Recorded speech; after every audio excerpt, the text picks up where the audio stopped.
Now, what did you finish? What did you tell the White House? So I told them again that there were a number of press accounts of statements that had been made by the Vice President and other high-ranking White House officials about General Flynn's conduct that we knew to be untrue.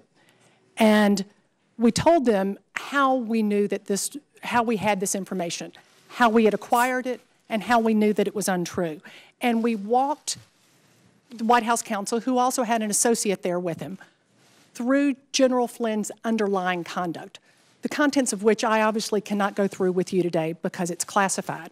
But we took them through in a fair amount of detail of the underlying conduct, what General Flynn had done, and then we walked through the various press accounts and how it had been falsely reported. And we wanted to make it really clear right out of the gate that we were not accusing Vice President Pence of knowingly providing false information to the American people. And in fact, Mr. McGahn responded back to me to let me know that anything that General Flynn would have said would have been based, anything that Vice President Pence would have said would have been based on what General Flynn had told him. We told him the third reason is because we were concerned that the American people had been misled about the underlying conduct and what General Flynn had done.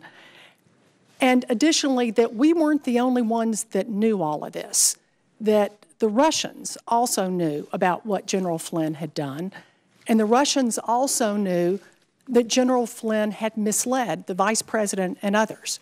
Because in the media accounts, it was clear from the Vice President and others that they were repeating what General Flynn had told them, and that this was a problem because not only did we believe that the Russians knew this, but that they likely had proof of this information.